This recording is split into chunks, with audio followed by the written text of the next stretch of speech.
What is up, Rethink Reality? We are back with another one. And as you can see, if you were watching us on the YouTube, we got a little threesome going right now, son. We got Big Matt and another Matt, but it's not the same Matt here. It sounds like this is me versus me, but it's not me. We'll get into details more about that. But to introduce the man, Mr. Matt, go ahead and tell us a little bit about yourself, anything you feel like you want to share to our audience. And yeah, this is our one of our like kind of people we want to bring in as our friends, and just kind of want y'all to kind of, I guess, see a little bit of our life and kind of see also too a little bit of people that we hang out with. So Yeah, what's up, boys? It's good to be here. I remember the first time that I discovered that y'all were doing the podcast, and it like blew my mind, and immediately I gave both y'all a phone call in like the same night, and I was like, boys, you got to get me on there. Like, I'm trying to get on. We got to talk about some stuff. Like, I was excited for you boys. I'm seeing you on the come up. So I'm glad to finally be on here. Yeah, I'm excited to get it going. Yeah, man. Yeah, we've been me and Scotty have been both at it. It's been a slow grind. Nothing crazy's popped off yet. We got some cool people, like as far as places they've been. Like we've had some people from Australia, Europe, just all throughout Europe. I mean, out in Cali. I think we had one in Alaska, and then we had one in like South America. Yeah, I mean, we haven't had a whole lot of downloads, but we've had people like spread throughout who are actually downloading it. So it's kind of cool just to see that. But yeah, I mean, me and Scotty's been grinding. I think right now we're at like what 62 subscribers on YouTube. Not a whole lot, but we've gotten like 10 or 15 within the last week. So we've been trying to roll that a little bit. I mean, we're just gonna try a slow grind. Hopefully, get it up to like 300 or so by next December. Hopefully, something like that. I don't know. It just depends. But yeah, it's been fun. It's been a fun. I think too. Me and Scotty both agree. I mean, you can add more to it, Scotty, but it's been just a fun mindset thing just for us to do it. It keeps us accountable for anything. Because I mean, we can't come on here and preach it and then not do it in our actual life. So yeah, it's fun to come on too and like talk. Just as almost therapy, right? Just after work or whatever, you have a shitty day. It's fun to come on and just chat shit with the other greaser. That's something. Yeah, that's something I want to pick your brain about too, because you had mentioned you called both of us and was like, yeah, this is pretty cool what you guys are doing. And it's only cool until like, what was that saying I said, Matt? It's only cool until you don't do something, or it's only cool until you don't make it. Because like a lot of people might make fun of you. Like, dude, funny enough, we had an ex of mine follow the Instagram. Oh yeah, fucking on a scout report, man. She got the scout report. She looked up. She's like, "Oh shit." She was. I was like, "Damn!" I looked at Scotty. I was like, "Yo, what is this?" I sent a screenshot. I was like, "Yeah, what the?" No, you know what's crazy? She probably discovered that, and like in her brain, she was like, "Oh, this is a new social. I got to get on this." It's like a new platform for her to, you know. Yeah, for real. Yeah, Scotty, you're a little bit nicer than me, bro. I got mine blocked off on so much shit. Like, you can't even, unless you send the text. Hey, we can ask Matt about that. We can get Matt to settle the debate. I'll say my side of the story. Yeah, okay, let's say your talk side. about it. Let's talk about it. This is a good little intro. All right. But so essentially, when you break up with somebody, we've all been through a breakup here. But when you break up with somebody or they break up with you, are you deleting everything like off your social media? Or, I mean, it's one thing if you delete everything, like in your camera roll or whatever. I understand that. Yeah. But personally, I don't delete anything off my Instagram. Like, I keep all the exes on there, all the fucking posts from middle school. Like, I don't delete anything. And I take it from more of a point as I'm not going to be bitter enough to, or hop on that lower level of saying, you know, I don't care. I view it that way. Like, I don't know. What, okay. Matt, how do you see it? Let me give my piece. So, the reason why I love to block, like, delete all that shit, I mean, I go through my camera, I'm like, delete that shit. Then you go into the deleted files, and you're like, you love that shit. That's just you. It's more for me. Yeah, for me, it's a personal thing because, for instance, if I'm sitting there, like, I still have all that pictures, but I'm gonna reminisce. I'm gonna see shit. I'm like, oh my god. Yeah. I want to come back. I want to come back, baby. So I'm like, I don't want to have that. But then on the socials, I do it.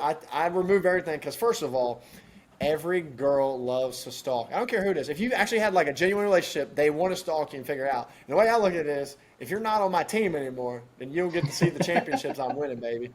You're not even watching the games anymore. No, you're not even watching the game. You don't even get the highlights. Yeah. So in that sense, I had that all blocked off. And then I'll be honest too, I was really petty. I blocked like all her family and friends. But I did that too, was for more but I did that because she would probably log into their accounts and then to get onto mine, like in that sense. This man. But This man's but wild. that was extreme. But also I did the family only for a reason. I loved her family, but I did her family because I knew me being down here in Charlotte, I would drive myself crazy like seeing her family all the time. It had nothing, like I loved her family. It wasn't like that. But I do that too, the whole blocking thing, and then I remove posts because I just don't want to have that story. I mean, I'd rather try to tell someone, my next person, like, oh, who my ex was, and like, oh, who's this? Instead girl? of like seeing it all over the, yeah, I got you. I can kind of, let me control the story. yeah, I'll be honest, I can kind of see it both ways. So like, obviously I went through one in 2021 right before we graduated. And to me, I kind of think, so in terms of like the social media, I can kind of see it both ways. For me, all of my Instagram activity was her. So I kind of like, I was going through after we broke up and I was like, damn, that one.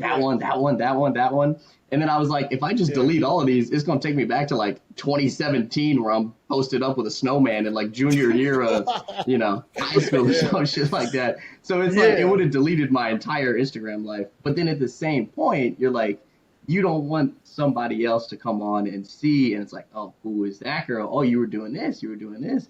Does that mean when you take me to do this, you've already done that? Something like that.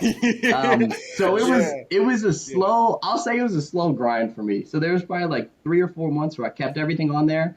And I had the same thought as you. It's like, I don't really want to be that petty, kind of like you were saying, Ryan, I don't really want to be petty. If people want to see it, like they knew that it happened. So if they go back and they see it, whatever. And I met my current girlfriend probably like 4 or 5 months afterwards. And then I started realizing, I was like, okay, I got to go through. And then it was kind of slow and I would do a few of them at a time. And then eventually I figured out why am I wasting time? And then I just went through and got rid of like almost all of them. But so that's on the social media side. And then I think on the personal side, in terms of like blocking the number and stuff like that, or blocking Snapchat and everything, I don't think I've ever been one to block people on stuff. But I also think it comes down to this. Were you guys friends before you started dating? Because if you were friends and then you started dating, it might be a little bit easier to kind of slide back into like a cordial role or something like that. But if you guys, I don't know, let's say you met online or you met at a bar or something like that, and you were never friends or in the same friend group, and then you start dating, the moment that y'all break up and you damn near hate each other, there's no saving that. So then if you want to block the person, go ahead and do that. You know what I'm saying? Yeah. I disagree with that. I think when you break up with somebody or you get broken up with, I don't think you can be friends at all after. I don't think there's any being friends. I think you could be cordial, maybe not being friends, but like when I broke up, I wasn't just immediately like, oh, block. It also, I don't know, it was kind of mutual because like I was moving to Pittsburgh and that was kind of the reason, like I didn't, all that stuff. Yeah. But it was, I don't know, saying it was mutual is kind of silly, but in my head, I like to think that it was. So we didn't hate each other, and because of that, like we didn't speak, but we were cordial. Like if I ever got a text, I wouldn't have been like, what the hell, Yeah. Now I will say this: I didn't block the phone number. I did say this when I like on the phone call when breaking up. I was like, hey.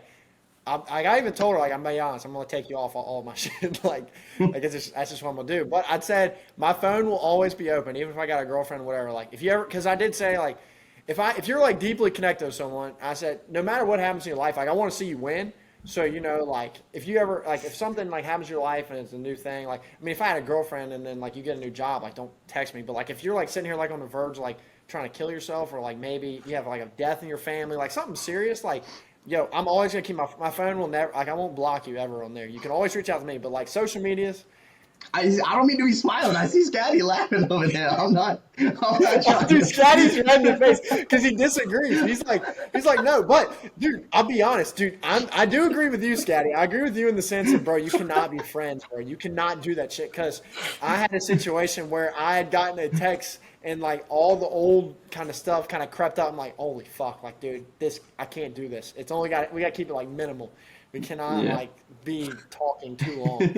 So yeah, dude, Scatty's he's fucking dying. I love seeing this. I saw seeing you were talking, and I'm like trying not to crack a smile, and then I see his hand go over his face, and he's like, dude, hey, I'm messed up in the head, Scatty. I'm messed up in the head. Okay, I am a little bit, but to go back to that, man, I just don't think you can be cordial and you can be respectful, but I just don't think you can go back to being friends. Like, just back to how it was, just because you share that same history. Yeah, I feel that. Now, the one thing that I will say, so like, I didn't block her on anything, but we weren't talking or anything. But I would see her Instagram posts, and the more and more that I started to see her Instagram posts, it just like pissed me off how much she would post and how much I would see it, and it was just kind of like in my face, even though I wasn't talking to her at all. So eventually I unfollowed her on Instagram. I didn't block her, but I was like, I gotta stop seeing this shit. This is not doing anything. Like, it's just annoying. I think at that point. Do whatever helps. I think you got to do whatever helps you. So if in your situation, unfollowing or whatever might help you personally, but then say I don't know, breakup's hard for everybody. But I just feel like if you're gonna delete everything, it's just I don't know. I think that's a little petty. But in terms of social media stuff now, stuff in the camera roll, dude, I'm like the first one. I'll delete all that shit. I just don't want to see it. And like any personal belongings you have of theirs, I just fucking put it in a bag. And, dude, that's always fun. Fucking throwing everything. Oh, dude, that's the worst. Just sitting there like you're just like I'm like the trash can there. You're like Kobe. Yeah. So I'm actually no. It depends on the nature of the breakup. Depends on the nature of the breakup, right? So I've got a funny story about that actually. It's funny when you guys say that you're like. It's funny when you say you're the first one to like go through and boom, boom, boom, select all and like delete it, because it might sound bad. But like, because it goes all the way back to high school, I was like, I'm not scrolling through that shit. So I still have a lot of those pictures, but I never look at them. And like, when I do, it's not like what you said, Ryan, like, oh, you know, it's going to bring back memories or something. Like, that doesn't happen for me. I was just so lazy that I never went and deleted them. And I'm trying. I'm like doing it in blocks at this point. But it's funny because my girlfriend now, so you know, like, you know, on iOS, right, when you go to your lock screen, and if you slide over, it gives you those tabs, and one of the tabs shows up as like a random picture from your camera roll. So we play this. I don't know. It's kind of a game. Like I don't know why, but like my girlfriend now, she loves to just go on that and see if it's gonna randomly be a picture of my ex. And I remember the first time that it happened. Like, luckily, she's got the personality where like she doesn't care, and she honestly thinks that it's funny. But I remember the first time that it happened, like I slid over to try and see the weather or something like that. And then right there, front and center at the top bar was a picture of me with my ex at like a pumpkin patch or something like that. Yeah. And she was like, "What the fuck is this, huh?" And we just started dying laughing. And then ever since then, any time that I scroll over that tab, she's like, try to see what it is. Yeah. Oh yeah, dude. I got a funny story about deleting the pictures too. So y'all knew how my relationship happened, but I broke up twice. So the first time I broke up, I wiped that bitch clean. I wiped my phone clean and everything. Then we got back together because I mean it was only within a week, and like we didn't really, I don't know, like I broke it off, but like I guess we were still like in it. Yeah. I know. But I didn't wipe everything clean. Then we got back together. And you're like, that's crazy. Like, and she's like, "Did you not look at your deleted stuff?" I'm like, "Oh, I went to the deleted folder. So I deleted the Okay, so how did she? And like everything was wiped. Even on snaps, I wiped. So you had a unique experience to see what they thought about you deleting everything. So what did she think when y'all got back together? So listen. And then I deleted everything, and I deleted everything on Instagram. And then she was like, "Well, I want to we need pictures." And then I was like, "Well, you still got them on your phone, right?" She's like, "Yeah." So like she sent me a bunch on Snapchat, and I was saving them to save back into my gallery. But I had told, so I don't know why, like with my ex, we talked about anything and everything. So like one thing I always talk about breakups, like, yeah, I delete fucking everything. And it was kind of funny because like at that time she was like, "Oh, you wouldn't do that with me, would you?" I was like, "No, baby, I would never." You know? I was trying to be genuine. I probably shouldn't have said that. That's where I should just bit my tongue. But the problem is I don't bite my tongue a lot. Yeah. But Dude, it was so funny because I was like downloading all that shit back and doing that. And then the funny thing was on Instagram. So I'm like, oh fuck. I went to the archive and like it had some archives. So I took the pictures I had on Instagram, they were archived. I reposted them and then they started coming back on my Instagram. So like everyone started seeing pages I was like, dude, this is so fucking stupid. Like, damn, this man really loves this girl, don't he? Dude, I was trying to make it work, man. I was like, yeah, we're back in this thing. Okay, how long, once you got back in the fight, how long did it last after that before the final permanent breakup? So let's see. I started my job late June, and then I broke up again in September, first week of September. Yeah.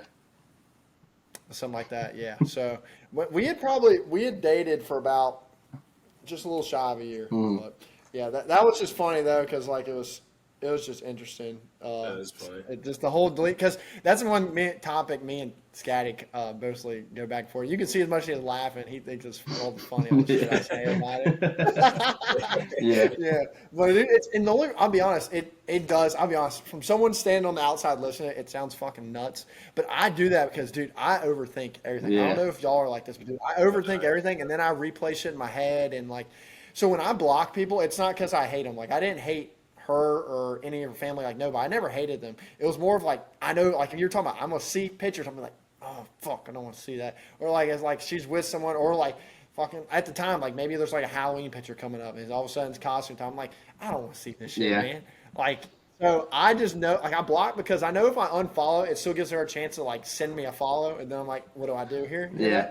Yeah. Like it's kind of like, do I accept? Do I decline? If you just block, you don't even have to make that choice. That's true. So, So let me ask you this: Is there? So you say you do it because you like overthink and everything.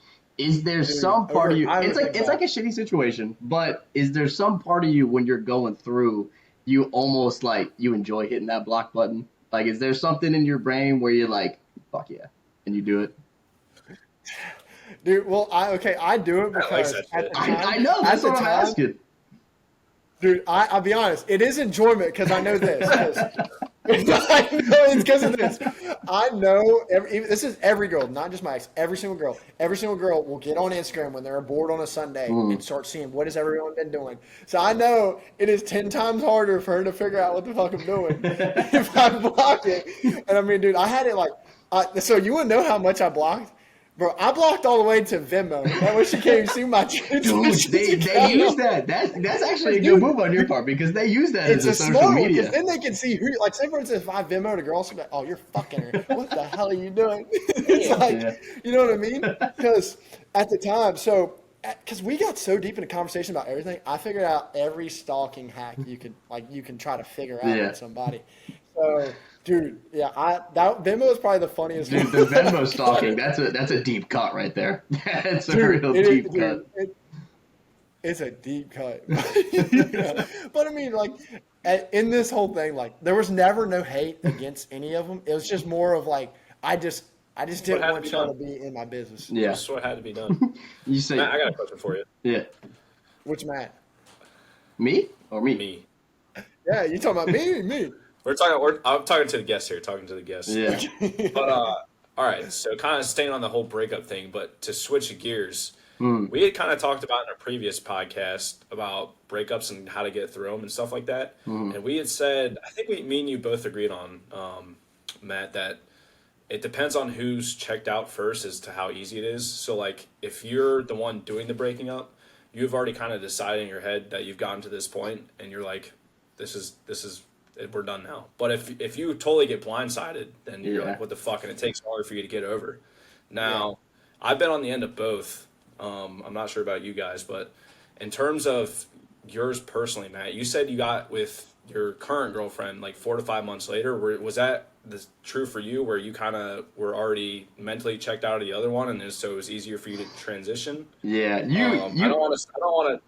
I don't want to preface it by saying like kind of set you up for an answer. No, what to say, I'm gonna answer what you think. So you kind of already know because you and I go back to like 3rd grade or whatever. But so I started dating my ex-girlfriend in high school, and by the time, so I'll just say this, I was very much the one that was checked out. So when we broke up, I don't think it really blindsided her because, like, it's going to sound bad, almost like I was leading her on, but for at least, like, the last year, which would have been our, like, junior going into senior year of college, she could kind of tell that I was checked out, but I was like, I don't know why I didn't want to break up, or maybe I wanted to and I just didn't because I was being lazy or I got comfortable or something like that.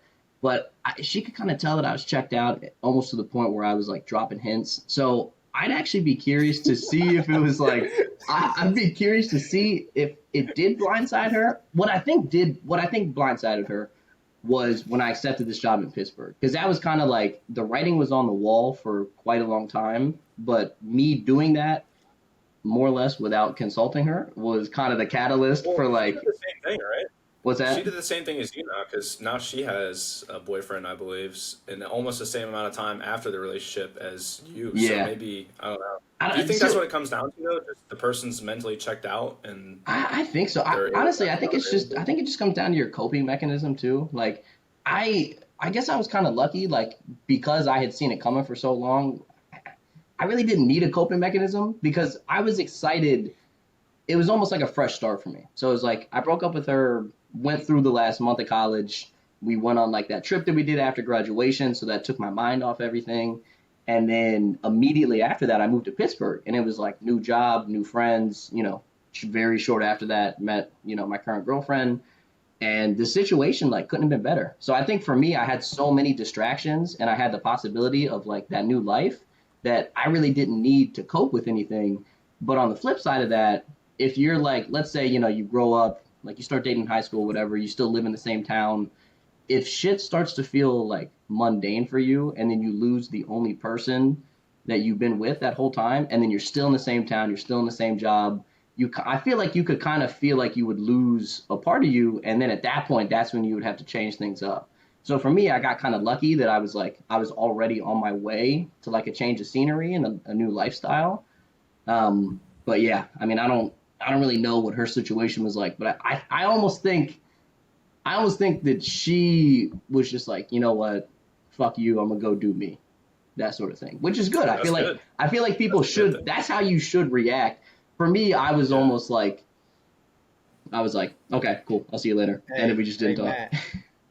Matt, how long did it take you to download Tinder after that? I didn't actually. I never did. You didn't? No, I was never big on the whole Tinder thing. Like the most that I would ever do. But you had the Bumble Cups. Y'all had the Bumble Cups all in the Clover Valley, man. I figured y'all were the number one support. That's not because we were dogs on Bumble. That was because she was sponsored by Bumble, and I just kept all the shit.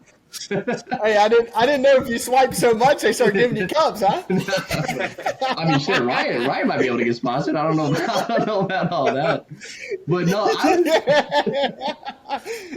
Oh shit, that's funny.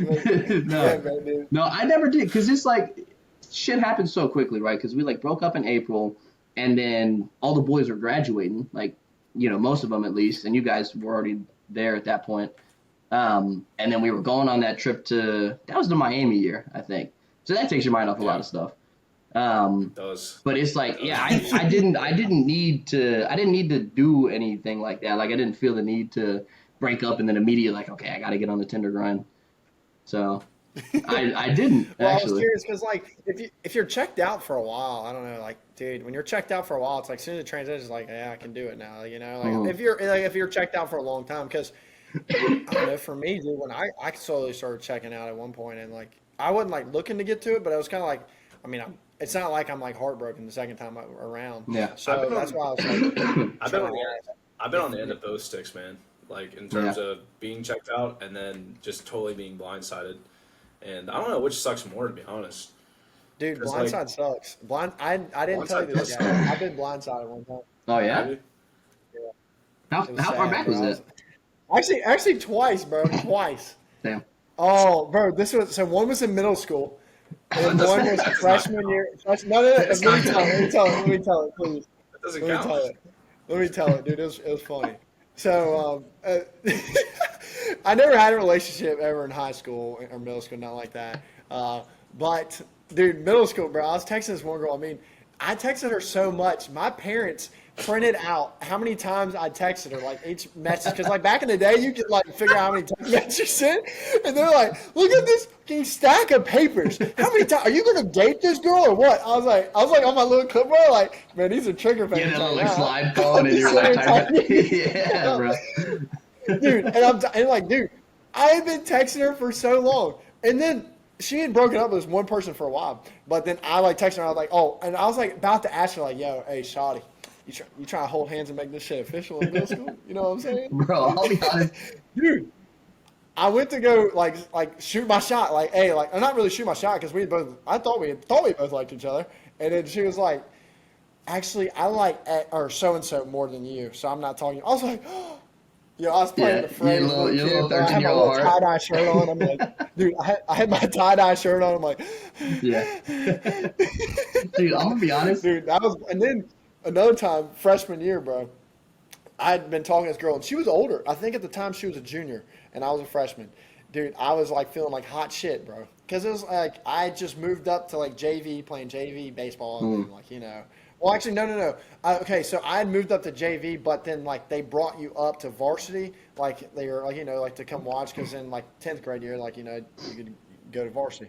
So I was kind of like, I was doing a little bit good in baseball, so I guess that was my like, though you're kind of get the attraction there. But I was talking to her, and I was like, oh, I'm hot shit, bro. Like I've been talking for a minute, and then, dude, I started walking to her class and all that, and then one day, like, you know, walked to her class, like hugged her, like this little kiss, whatever, but like, hey, see you later.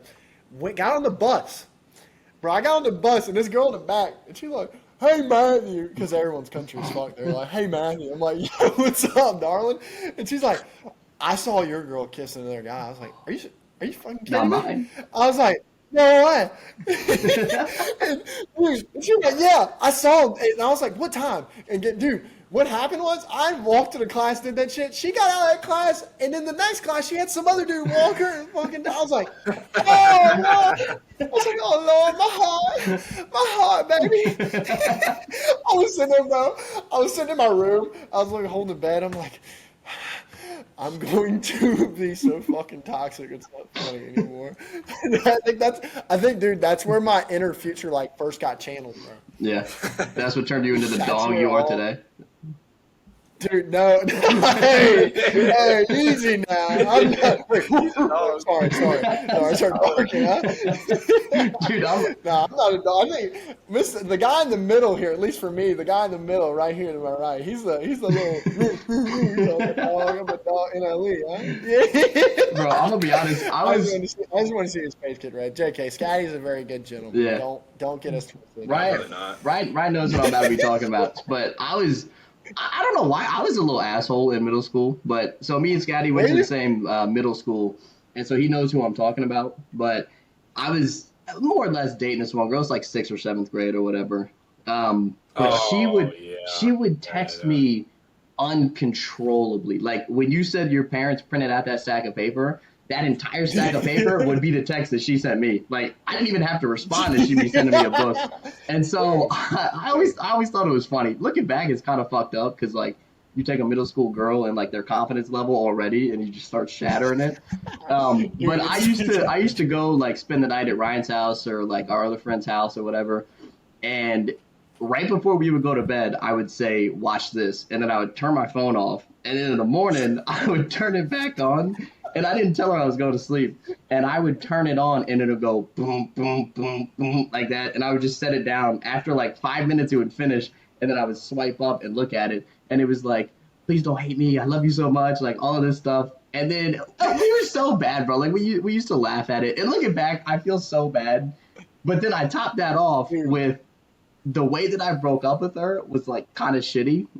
I didn't actually break up with her. I feel like this was probably the first time I ever gaslit somebody, and I didn't even know what that was back then. But I basically I basically made her think that she needed to break up with me without me having to do anything like on the other end. So all I did was I went on vacation and I just straight up didn't tell her. I just didn't text her. And so like 3 days into vacation, I might have answered 1 or 2 texts or something, but 3 days into vacation, she texted me and she was like, I'm gonna be honest, I don't think I can do this anymore. And I was like, damn, that's crazy.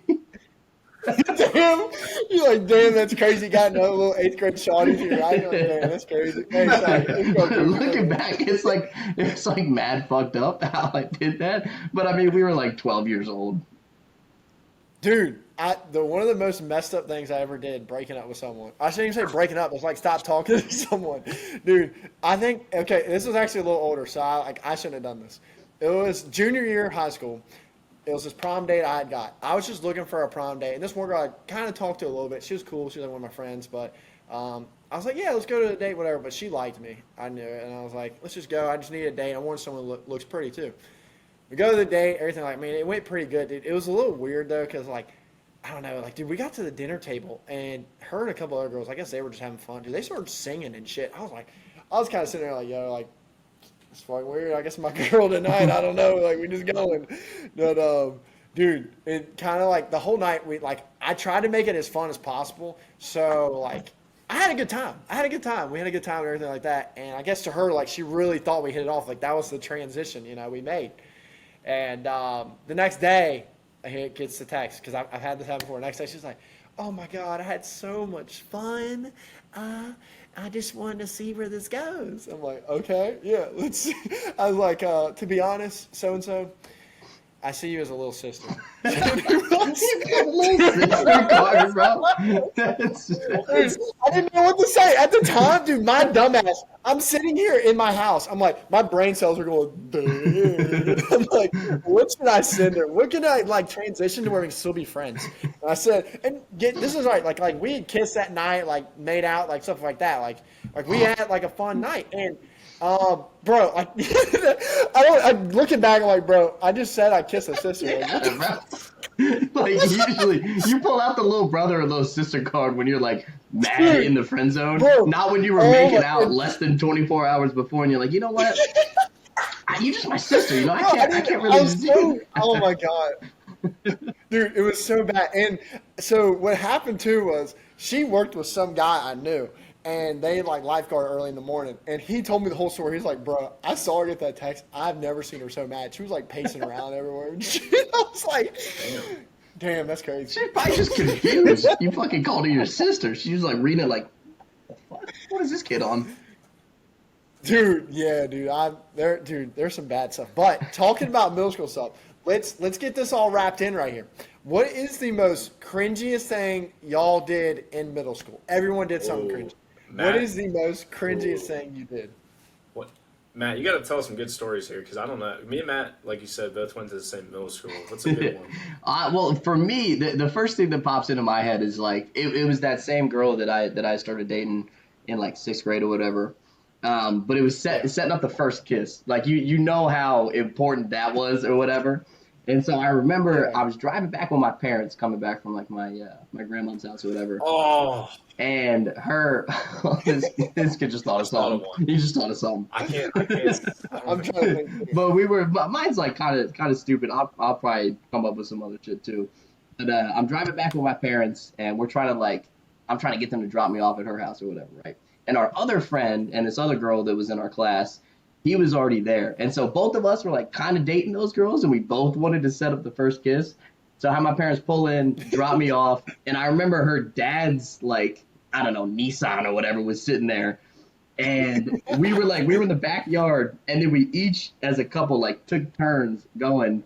And to do our first kiss, we like both sat up on the hood of the car, gave the little peck, and then immediately hopped down and like ran back to the backyard and then told each other about it. And we're like, all right, you go do that. And then they would hop up onto the hood of the car, do their little kiss, and then come back.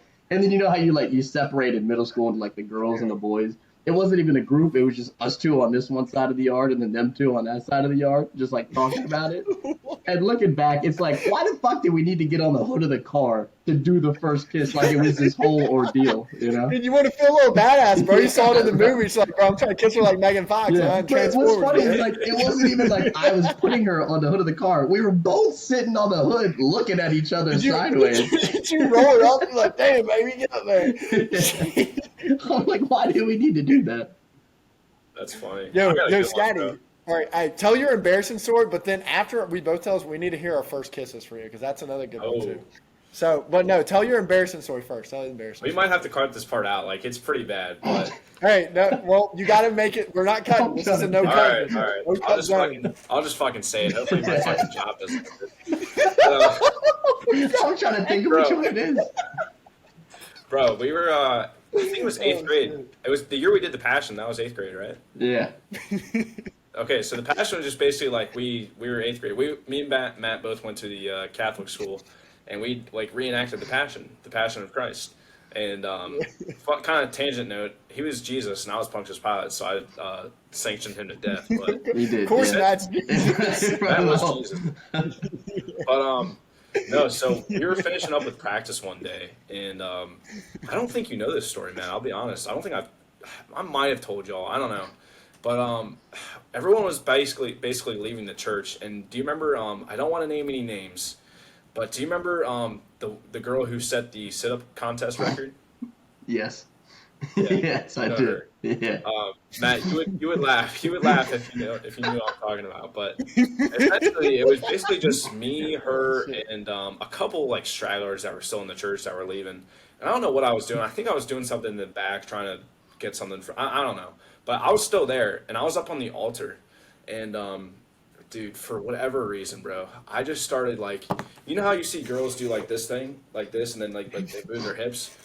Bro, I started doing that, and it was like dead silent church. You know how the church kind of echoes, bro. My balls were cracking up and down. So it was sort of you could just it was like this. And it ended up, oh fuck! I just said her name. God damn it!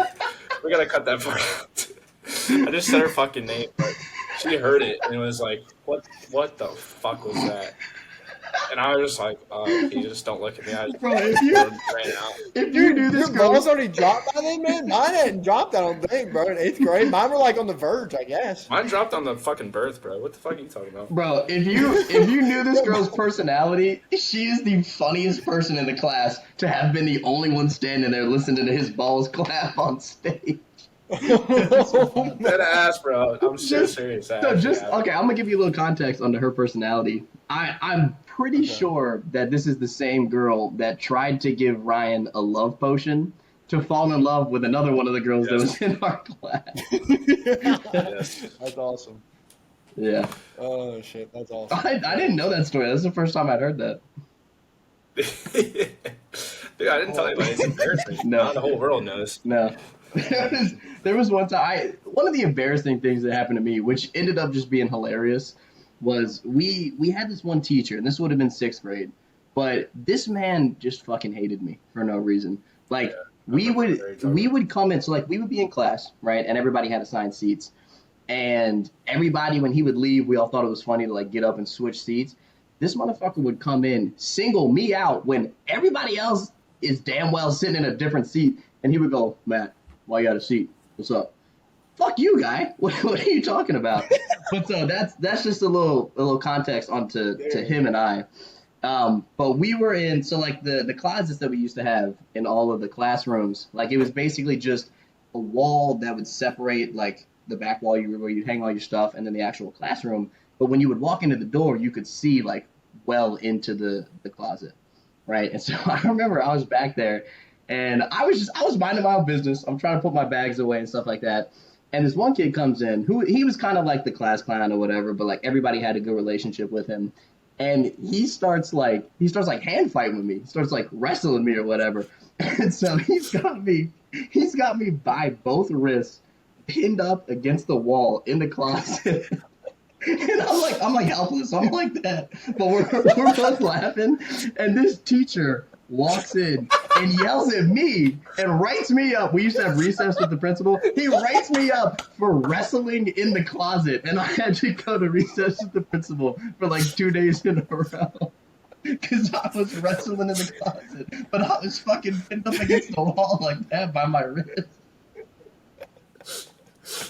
Dude, what did the parents have to say about that when they first read it? Just the first rip of reading wrestling in the closet with somebody else. I think my mom. I thought you were gay. I think my mom kind of thought it was hilarious. My dad was like, "What the fuck was you doing, bro?" But they also knew this kid, so they were like, "Yeah, that kind of tracks." But I did just on a little side note. The funniest note that my mom, I think she still has it to this day, but it was like first grade, and one of the teachers sent her a note, and all it said was, "Please tell Matthew to stop burping on other children," because I would go. This was before Ryan showed up there. And for some reason, I would fucking go into the bathroom. And it was because it's my dad's fault, bro. Because he taught me how to burp on command. So I learned that. And you know, when you're a kid, you learn something new and you just immediately want to do it all the time. So I would just whenever I was going to the bathroom, I would just like show people my trick and just fucking make myself burp.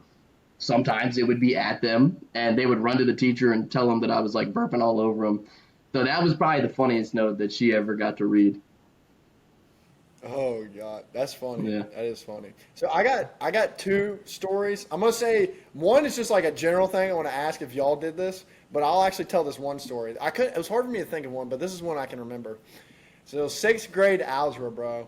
It's literally like it was the first test we were taking, and you know how sixth grade is. I don't know about for y'all, but like for me, all the elementaries combined together in sixth grade, and like you don't know who's who, like, you know. So say for instance where I was at, there's two other schools, and then we all combined, and then like you didn't know anybody. So like everyone, you're getting to meet people for the first time. You're like, oh my God, who's them? We're like, oh, that school's got some baddies. You're like, oh my God, what the fuck is this? Like whatever. So dude, we're in algebra. I don't know anybody in there, and this is like pre-AP algebra.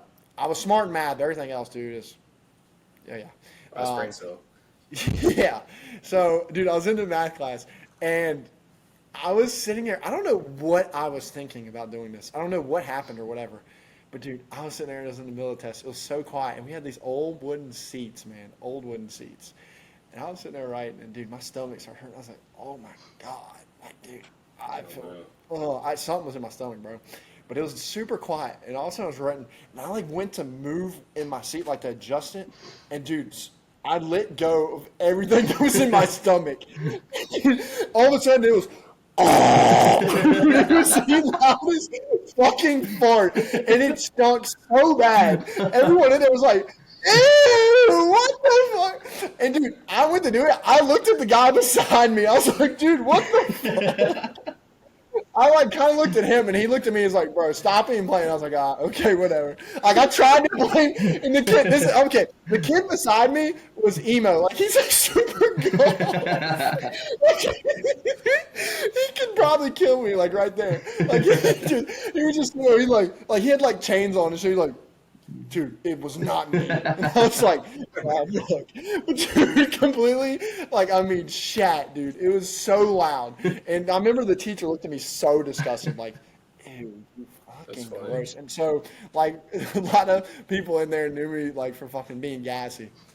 But the second thing I wanted to talk about, I want to ask if y'all do, dude, when I look back on middle school, one of the most cringiest shit we used to do, bro, you would make a post on Instagram, and you would have, like, 3 of your boys, and you'd be like, hey, TBH between me and then, let's say me, Scotty, and Matt. What you send a like on this, we'll take a screenshot of your profile, and then we'll all rate it, and then upload it to Instagram. Dude, I remember it's so cringy looking back, and you would do it in Kick Messenger. You do it in Kick Messenger. Bro. Oh, my God. Kick takes me back, dude.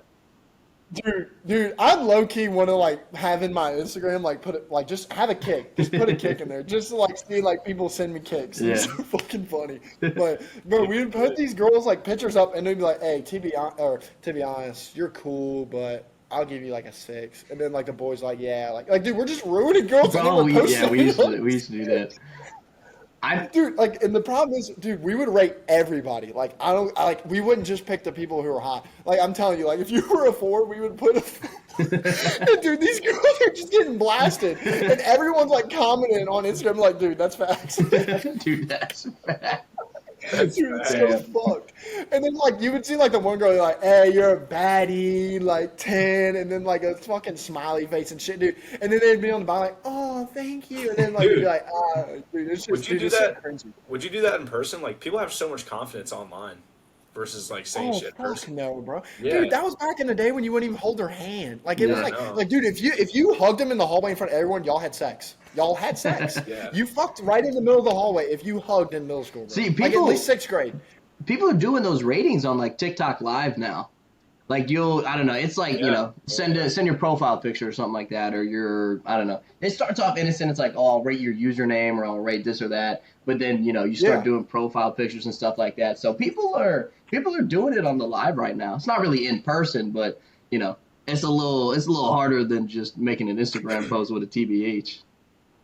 Dude, no, it was like you were putting people on blast. You were, but bro. it was just so cringy. Like the shit that we like, just like the comp. Like, cause back in the day, you would be like 3 Ys, like like you're so hot, t smiley face, like fucking stupid shit, bro. It's so cringy, and but then it's just funny. But I guess let's go back to first kiss. I can say mine, Scotty, if you don't remember yours right now, but I'll go ahead and say mine. So my first kiss, bro. I didn't get it until like 8th grade, I don't think. I think it was like 8th grade.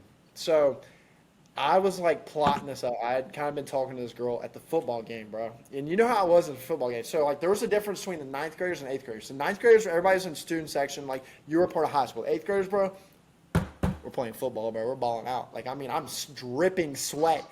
I didn't even watch the football game. We're playing so hard on the football. Like, cause like where a football field is, like football field here, stands here, and then there was like this open field behind it where all the middle schoolers would be playing. Like, I mean, like, dude, it was like your life was on the line, bro. If you didn't win that game, you were fucking trash, and you were gonna go home, and like your parents were gonna hate you. So you had to like you're playing hard. So I was like playing hard, and this one girl had been watching me. I was like, yeah, I'm good. Like I caught a couple passes, like yeah, dude. So we had this other thing. It's called fifth quarter. Our local church had this. I don't know if y'all ever heard of this, but our local church basically, like, instead of people going out drinking, it was more for like high schoolers, but they sort of allow like middle schoolers to come in.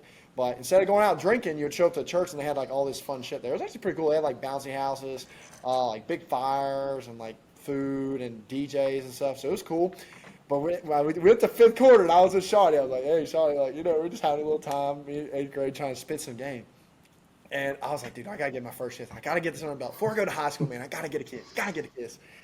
So we go over, I think I looked over and then I saw they had a photo booth. I was like, oh yeah, bro.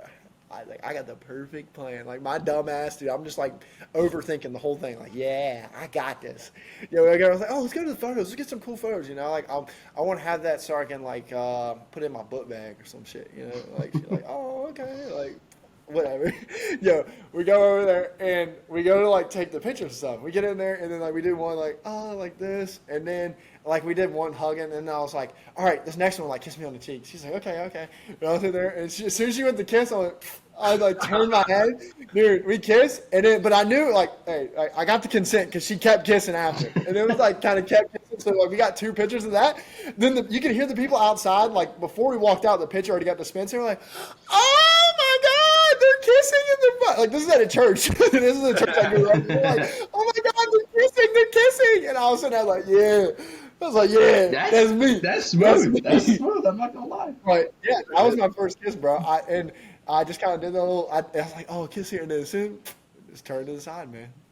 That's pretty good. Mine's not as exciting as that. Mine's pretty boring. So I'm not. We were just. Why not? No, even if it was boring, it might be cringy. So go ahead. I mean, I think it was pretty normal though. Like. Okay, then how was it? I'll kind of preface. I'll say something after, but it was with Congratulations Girl. So it actually wasn't until, what was that? I think it was senior year of high school. I didn't get mine until senior year of high school. You didn't kiss till senior year of high school? I think that was junior year. I think it was senior year. Damn.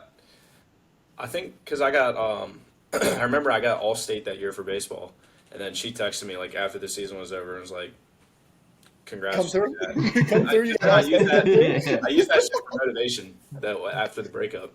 But I think we were just at her house, and then her parents were like cool or whatever, so they let us like watch a movie in her room, and then just one thing led to another. But I remember before that, I kind of felt like that was coming, so I was practicing like looking up YouTube videos and shit how to kiss, which I mean I guess is pretty cringe, but I feel like everyone does that. Yeah.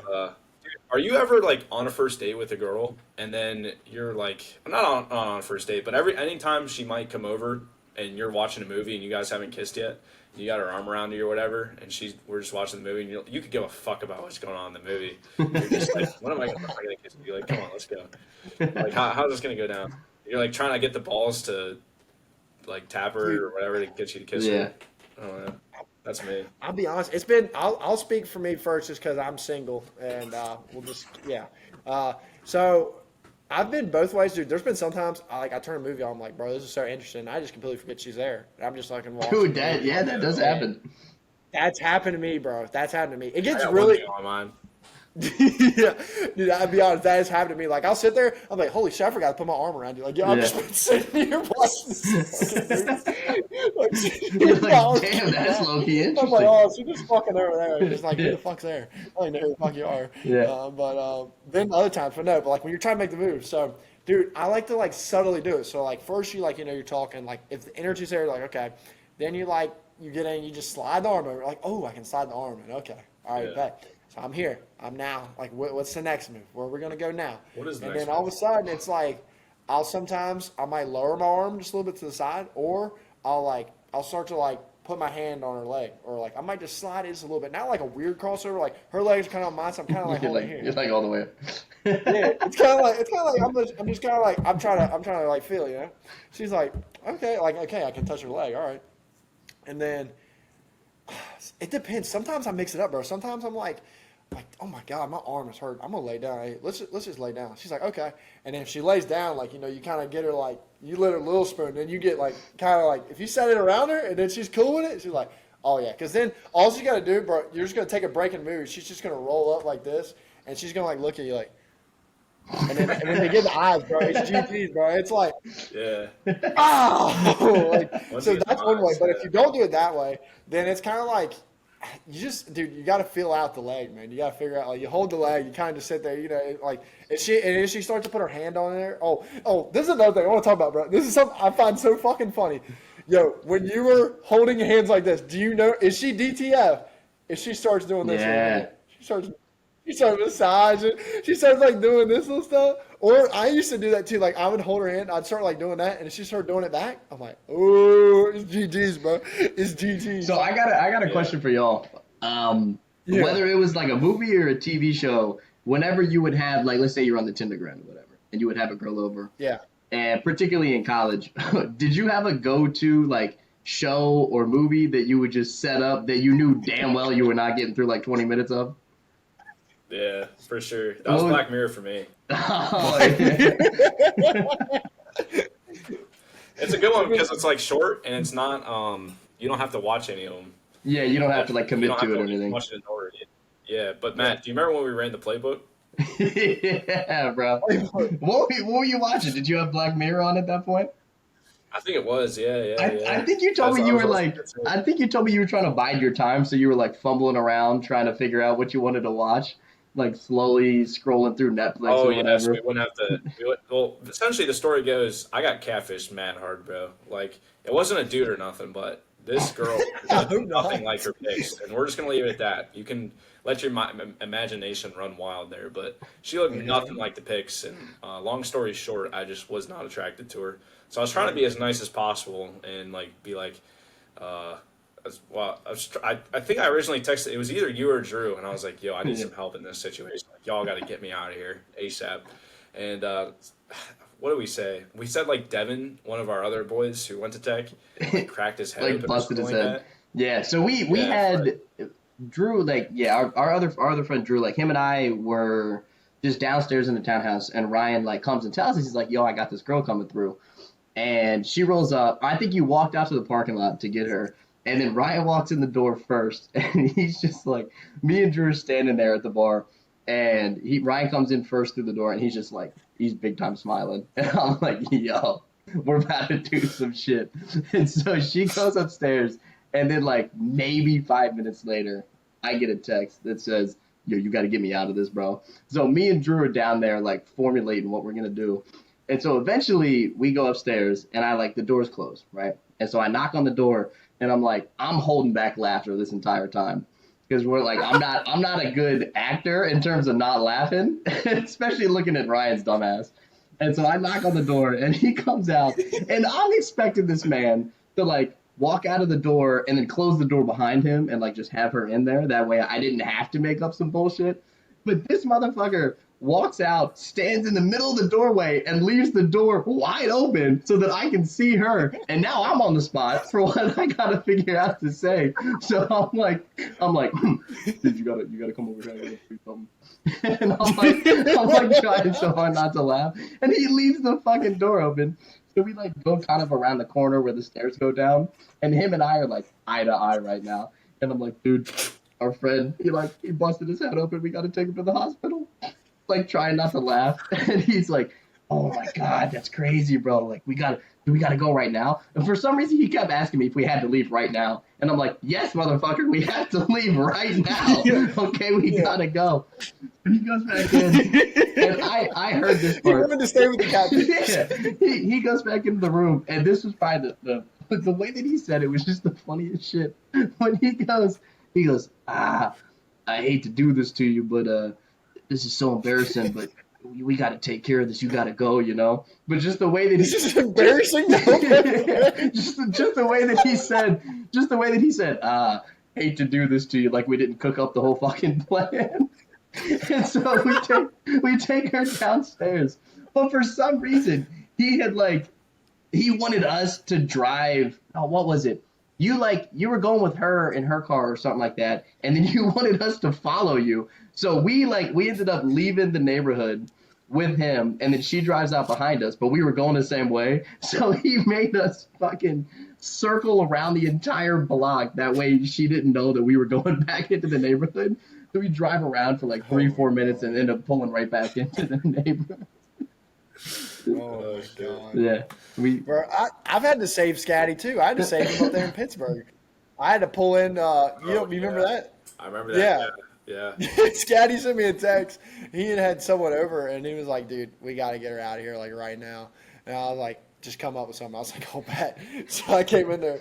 I walked in. Like I tried to act a little drunk. I was like, "And I came the night before. It was the night that I got kind of stuck in Pitt." And Scatty ended up calling Uber late, and your girl and Devin kept calling me like, "Dude, are you still out there?" Oh shit! Yeah, we were coming from the bar, and you took your own Uber, right? Bro, all the hobos started crawling out, and I was just out there. I was like, "Oh, fuck!" He's like, "I gotta get the fuck off this block." Dude, yeah, that was interesting. And but dude, he's like, "Just do something." And I came in late anyway, so I come in like, "Oh, Scatty, my head. Can I come in?" I'm like. He's like sitting in there. He's like, "Dude, like, what do you want?" I'm like, "Dude, let me in, bro. We gotta go. He's like, "All right, open it." Like, he already knows I'm coming in, but he's like trying to play, you know? He's trying to do his little acting. Scatty's an actor is always funny. But, that's what I'm saying. You end up cracking up. It's just funny. And then I get in there, and I'm like, "Dude, my head is pounding. I gotta go. Like, can you go get me Advil?" And I said, "I think, do you have Advil there?" And Scotty's like, "I don't think I have any Advil here." I was like, "Dude, can you go get me Advil, man? My head is hurting." And she was like, "Can you not just drive yourself?" I'm like, "I'm still drunk." And I'm like, "Oh." And like, I was like, "Oh," I just kept saying, "Oh, my head." Like, I just got to a point, I think, where I was kind of laughing. I was like, "Oh, my head." Kind of like, bro, the craziest part about that thing was like, I don't think she ever. Like, we were both naked in bed, and she just, like, didn't pull the sheets up or anything. Like, she was just like, "Oh, fuck it, you can look at me, I don't care." Yeah. Yeah. I was kind of like, it was right, because I was kind of at the door. I was kind of like, "Oh, my head. Yeah. Let me in my head." I'm like, "Bro, let's go." So I'm like, "Hey, like, I need to go now." She's like, and Scotty's like, "Okay, I guess I'll take you." And then he gets up, you know, and then they start to change. I'm in there with Floyd, like, cracking up. And we get out, and he's got the girl. I'm like, "Oh, I'm so sorry I had to do this." She's like, "Oh, it's okay. I'm like, "Yeah, my head is hurting so bad." and we get out, and I guess she drove there, right, Scotty? I think she drove there. Because so I was like, "Okay," and I was like, "Here, Scotty, take my keys." Like, "Here." Huh? She drove me and Brandon. Yeah. So, like, we went to walk outside and, like, walked her and, like, say goodbye. Like, "All right, we're going to see you later. We're going to hop in my car and go." We hopped in my car and then waited for her to leave. And then we just got out of the car and just hopped back in and started walking back in. But, yeah, we just sat in my car for, like, 5 minutes. I was like, "Yeah, turn it on." I let the lights see. Like, we're about to leave. We just never left. So Ryan, I've heard a little bit of this story, but I'm going to need you to tell a story at Bridgewater when you were talking to that one girl. and you had the boys like hiding under the bed or in the closet. Yes, No, yes, we yes. can't say that. Yes, dude, No. we can say that. It's not that bad. I need you to. Bro, we're not gonna It's name not drop. that bad. It's not that We're not bad. gonna It's name happened drop. to you. I'm affiliated in it, bro, and I can say it. It's fine. I'm gonna need you to say that, All right, bro. all right, all right. I'll tell it. Because I've only I'll heard tell it. like bits and pieces of it. I will tell you the full story in detail. Okay. Oh God, damn! You can get me in trouble. Dude, this is not in trouble, bro. This is not. It's not that. It's not. You're not gonna get in trouble. So, Hey, good thing we get no views. everyone is listening to this. If you made it to this point, there is so much love for you. I appreciate this. But stay tuned in. We have a funny story coming No, up. tune out now. You don't want to listen. So basically, we're at Bridgewater. Scotty had been God talking damn to it, this Matt! girl. Why'd you have to say this? Scotty had been talking. Look, he's sweating, bro. He's getting up and He's saying and red, shaking bro. his shirt. Dude, come on, Scotty. But so he had been talking to this girl for a minute, and he was like, "Dude, like I had her." He over says a the minute. night, like- It was like a week. Okay. Well, okay, yeah. Sorry, that was bad. So they had I think you just kissed and like it wasn't good or something. Like I don't know, something that went off. Like it was kind of like I'm not about it anymore. But the problem was, Matt, she was in our friend group.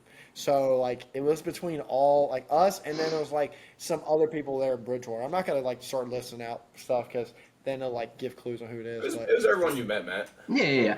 Yeah, basically everyone you met. But so we were trying to figure out how to break up, or not even break up, but how to break things off. Because you're in the friend group, Scotty, what are you twirling around? Look at the camera. Come on, Big time Come on, So focus in. it was a week. You guys were talking for like a week at that point. Yeah, but you had to figure a good way to break it off. You Yeah. can't just be like, "Oh, we're not it, dude," because then the friend group's gonna be awkward, which Yeah. didn't really even make sense on what we were doing anyway, because we were gonna make it awkward anyway. But dude, we were trying to figure it out. It was me and a couple of the boys, and then Scatty in there. I think it was a total of 5 people total, a part of this situation. We're like, dude, how should we break things off? And we were like, oh, we should call her up. And you should break up with her, or not break up, but just say, hey, this Say ain't you're it. not interested anymore. Yeah, say you're not interested in everything in person, and do it in person, because we're in the friend group, it'd be better instead of just sending a text. And we're like, yeah. This guy's like, dude, I don't know what to say, though. He's like, I don't know what to say, man. He's like, dude, I was like, oh, let's just write it down. Let's write it down. So we get on this note, bro. We're crafting it up, for a rehearsal, him to say it. And I can't remember, how did you even start it off? You started, it was super funny how it started off. I don't even remember, dude. Oh, I don't even know. I honestly don't know. dude, it was kind of it's not you, it's me. It's something stupid. It's something stupid.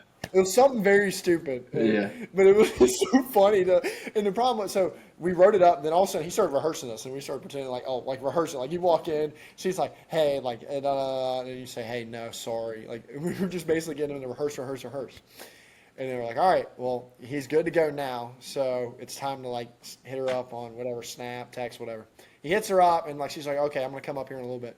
And we were like, yo, what if we stayed in the room?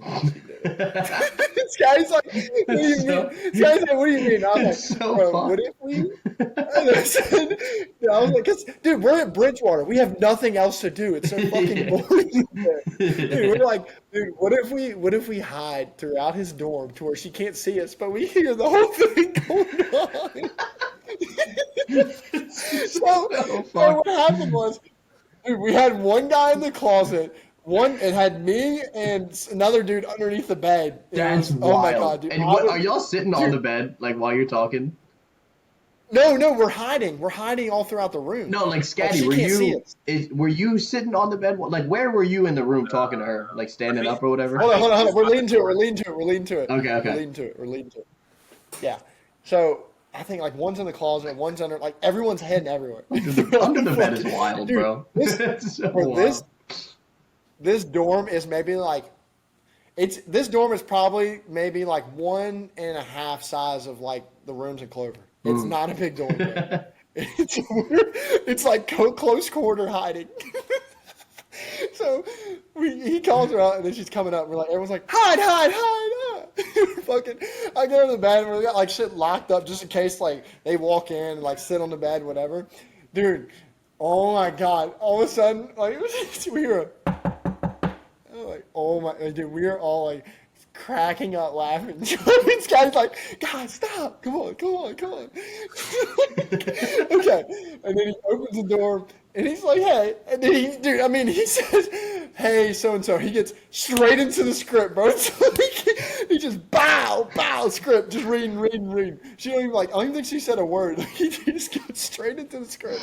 And dude, I'm sitting underneath the bed. I'm like cracking. I don't know if she ever heard this or not, but dude, I was freaking losing it under there. Me and the other dude under there, we were cracking up so much. And then he just gave the whole spiel, and she was like, I can't remember what she said. She said something, but she was mad, and then all of a sudden she went, boom. She slammed the door, bro. Slammed the door on Scatty. We just bust out laughing. Then everyone looked it out. People started coming out of the closet, house underneath out the bed, dude. We were just laughing so fucking hard. Looking back at it, yes, it was pretty messed up. But I don't think we ever told her we were in there. No, she did. I don't think. So she never figured out. It wasn't like it was like a 2-year relationship, bro. It was like something for like Scotty said, a week. Yeah, I mean, so we were like, it's not that messed up, but dude, it was just, oh my god, that was funny as fuck doing that shit, bro. It was fucked. We just talked about on this podcast how hard breakups can be, and now we're fucking hiding people in closets. Dude, that's our karma. That's all our karma. That's Everything the duality. It came from that fucking moment. That's the duality of man right there. Dude, for real, bro. Matt, get into one of your prompts you had, or your. Yeah, so I had some fun questions to ask. Yeah. Just kind of just to have some fun a little bit, and so I guess we can talk. We'll talk about this first, and I'll work into some others. So we'll talk about what is it called? It's okay, something that you're afraid that someone would know you watched it, but you watched it anyway. Mm-hmm. So what was that childhood show for you that you watched, but you didn't want anyone to know that you watched it back in the day? So for instance, for me, bro, my sister was huge into Hannah Montana, bro. I'd walk in a room, I'd be like, oh, hey, Kinsey, what's up? And I'd be like, oh, damn, you got Hannah Montana on? Oh, that's lame. And you'd be like, oh, that's crazy. Yeah, I'm kind of like, yo, that's crazy, man. How's life been? I'm watching it this.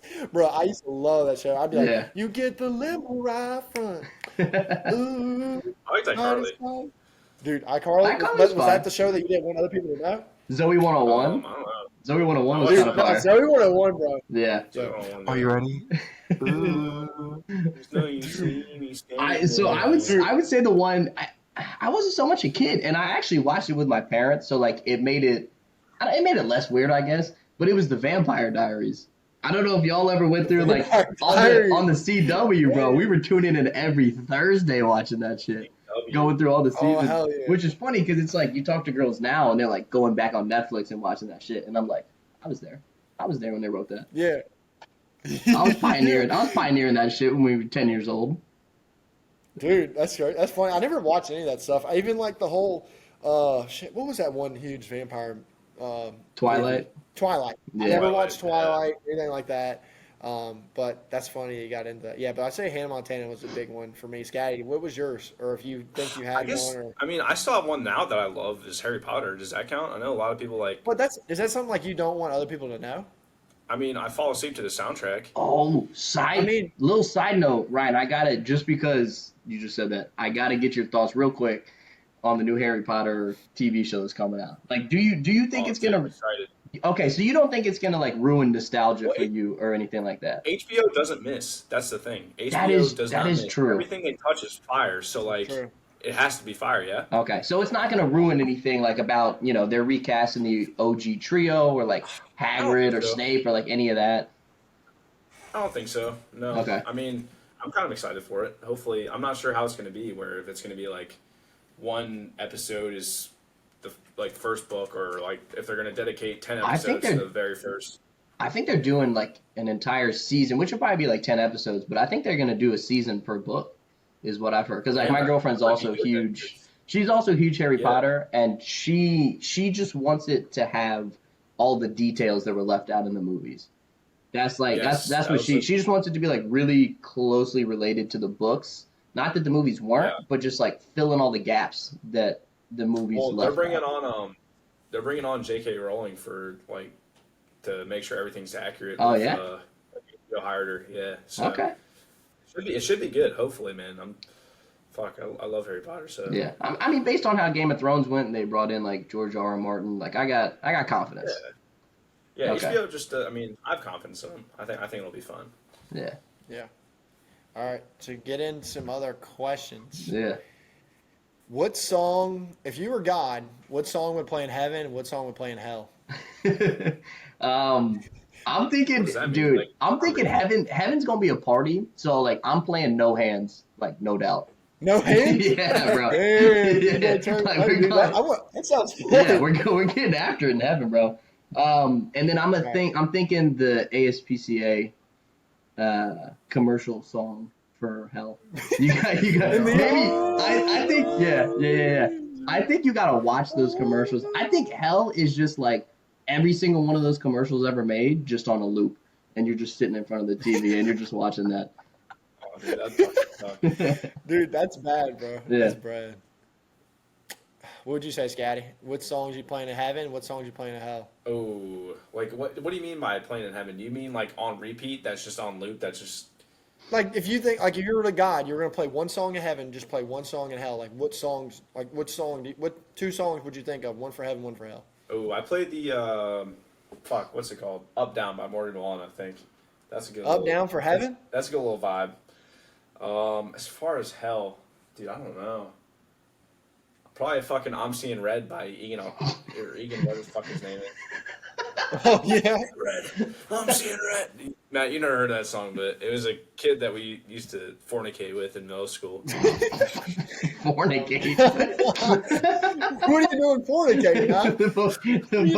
The vocabulary choice was interesting on that. Fucking damn, I didn't know the brain cells could whip out fornicating.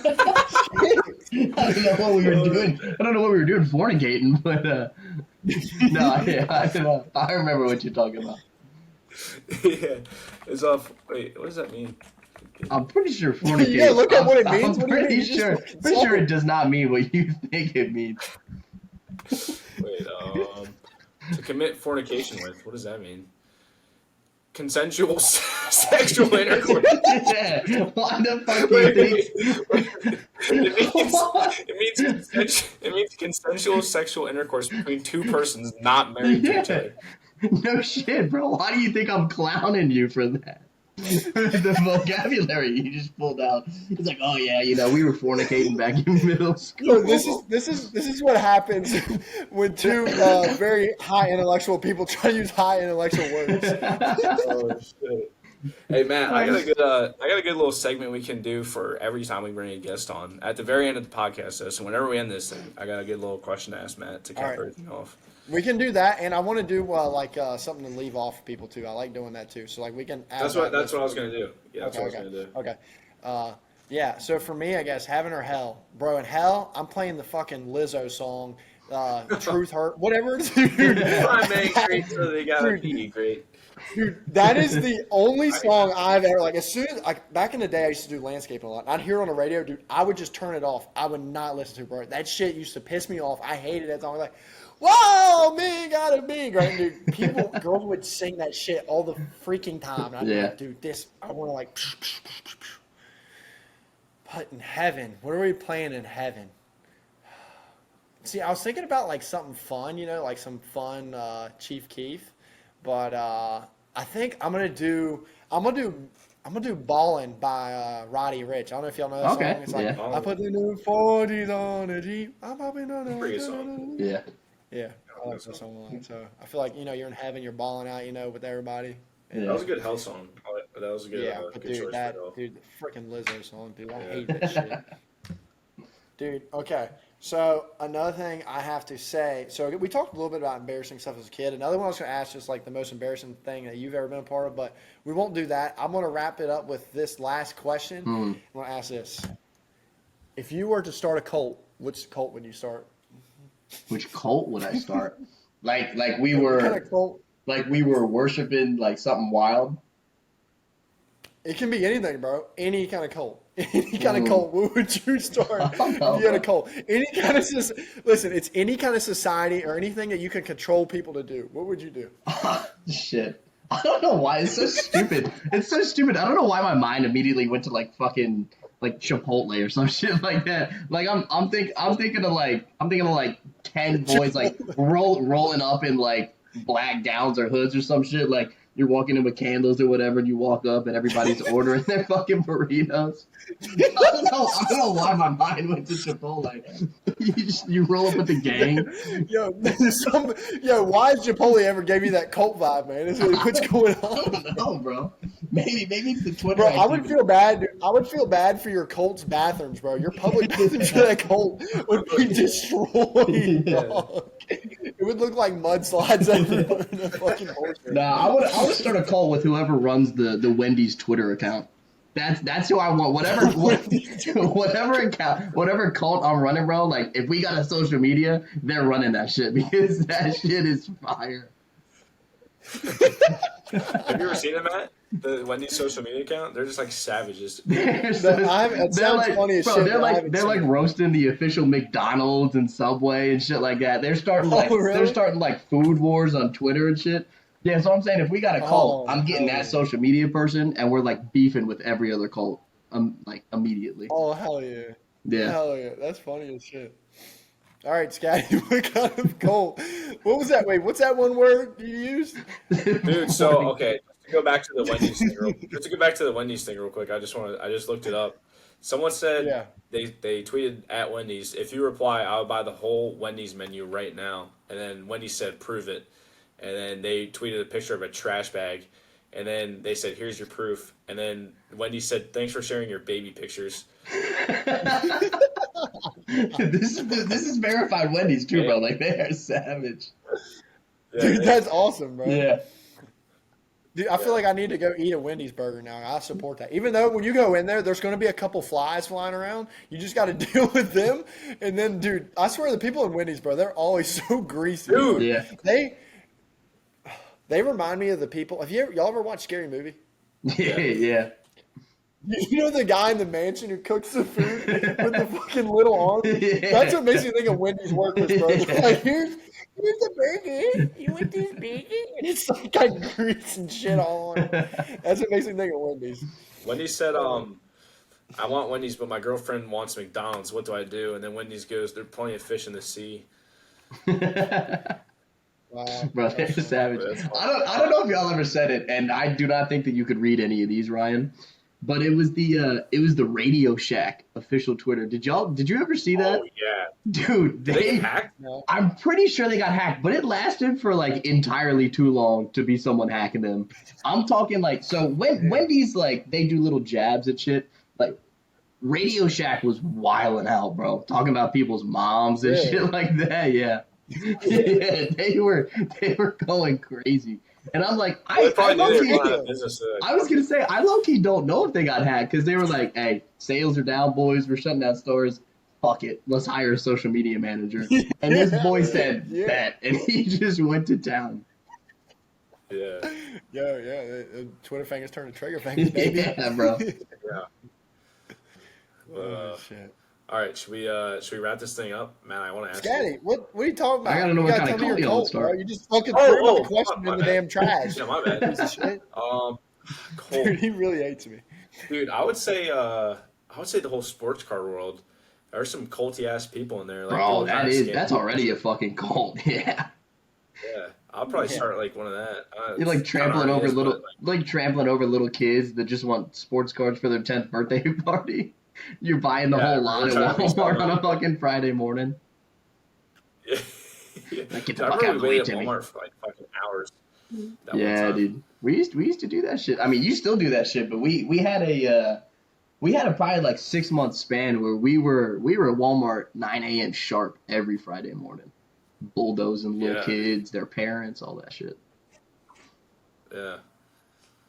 Damn. So, I guess I got to answer mine for the cult. Does it have to be humans or can it be animals too? What? Depends on where you draw the line. Can I control animals? Can I control animals? Anything? Yeah. Anything you want. Dude, I'm gonna have a cult with a bunch of gorillas who just think like me, and I control their ass, bro. They're just fucking running around, woo, woo, woo, just fucking doing that shit. I'm just like, yeah, get that, yeah. I was thinking about this, or like a fucking big ass pack of babies, and I just have a bunch of babies like running around.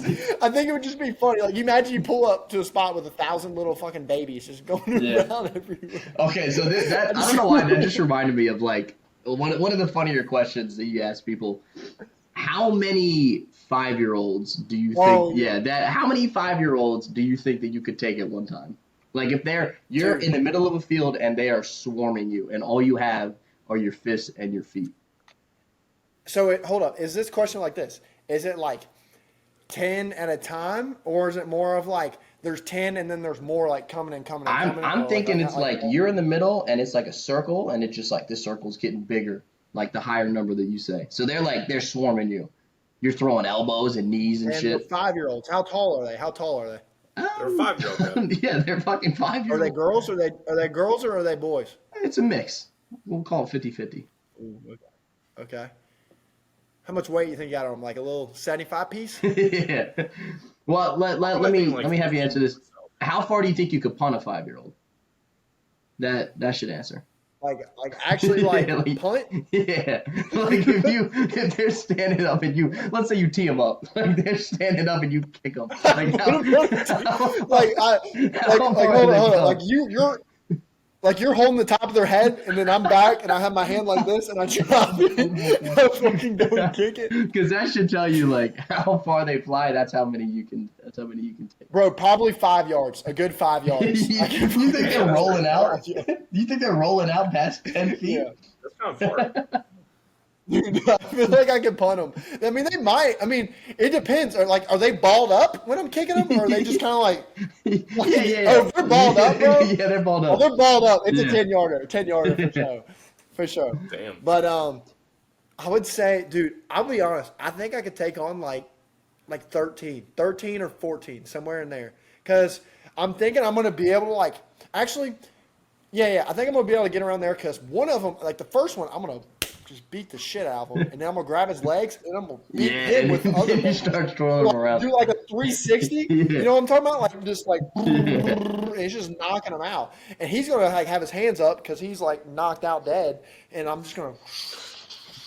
So that's my plan of attack. So I'm gonna say like a good 13. I like how into the question you're getting. I appreciate that. Oh, bro.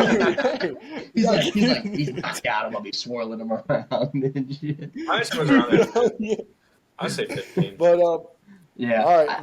What's your Scatty and Matt? Y'all got to answer yours too. How many you think you can take on? You think you can take on more than me?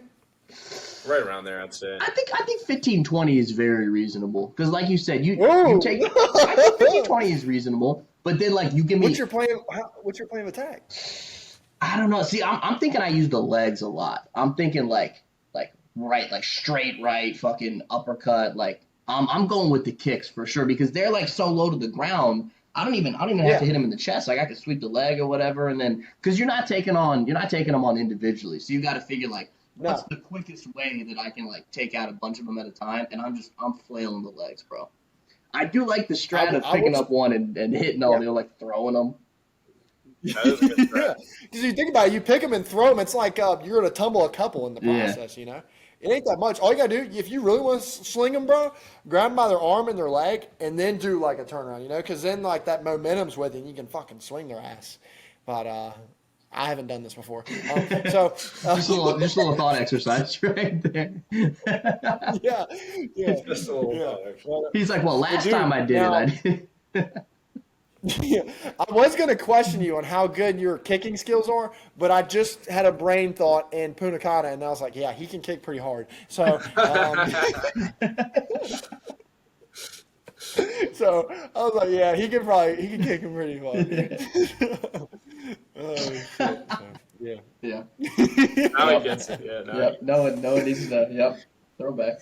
Dude, that was funny. And then the next day, you were like, I was. Bro, you had me thinking I was gonna get thrown out of the fucking place one day. Not even 24 hours into it, because we got there that evening. And that was the first fucking night. This man there saying it. That's like Matt. He's like, Matt's like, dude, damn, that's crazy. Damn, that's crazy. Damn. I'm like going out retracing all the cameras and shit. You had me tweaking for like 6 hours that day, bro. Well, I was tweaking when I was with you because I was like, bro, I'm just like, because I see them bodyguards, bro. They're just like, they're so big, they don't even need guns. They're just like, dude, looking back, that is wild. That's wild what I was doing. And one of our buddies is sitting there looking at him like, you in a Tesla? One of the guys tried to take on. I'm like, bro, these dudes are fucking bricks. The kicking skills are there. It's there. Dude, it's like everyone in line you're just fucking sending to the curb. You go back out. I love walking back out in the sunlight the next morning and just seeing the carnage. Like, you can see the exact path that we took through the place. Like, damn, hurricane came through this shit. Damn. It was a bit windy last night, eh? Yeah. Oh shit! I wonder if they ever fixed those. Wonder how long it took to fix this.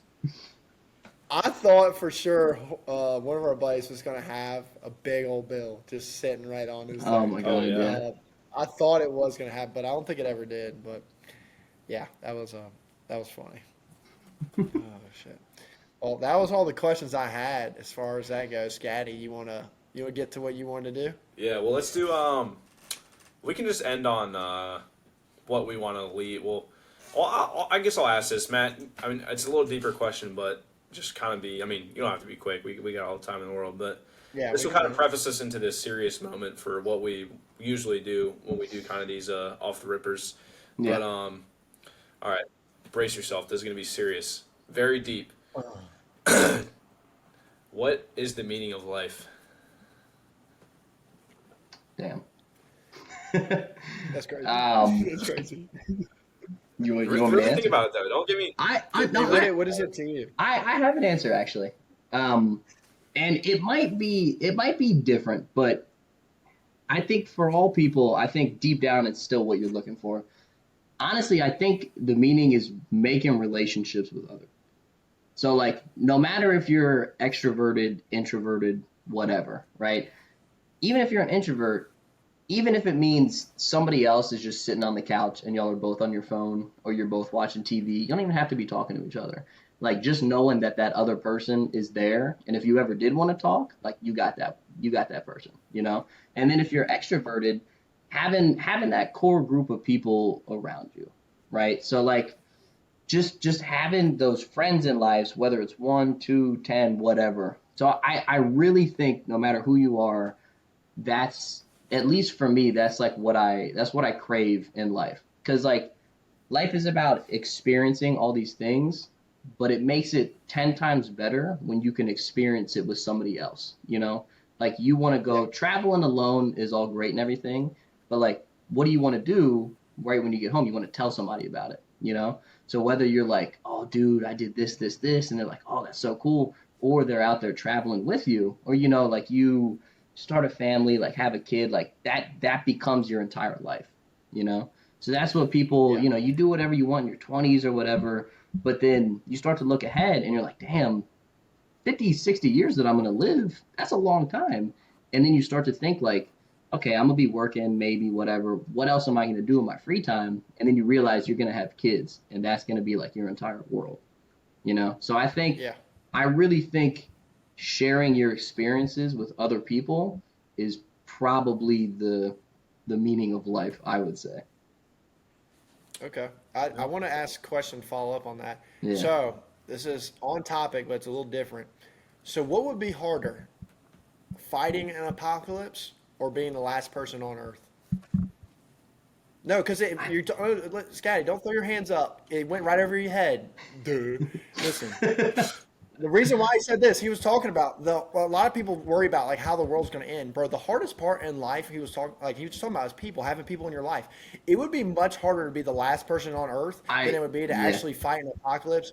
So like, I'm trying to put the weight of alone and like how important people are, because people always worry about like, oh, it's aliens and it's zombies and whatever. No, I'll be honest, the hardest part in like the world ending would be you being the last person on Earth and you have no one to talk to. Yeah, because I think about it. I think about it like this: like, if you were fighting an apocalypse, even if you were doing it alone, your brain immediately just wants to survive, right? You almost turn into like Yeah. an animal with instincts. You're like, oh, I gotta fight to survive, and that's all you focus on, even if you are alone.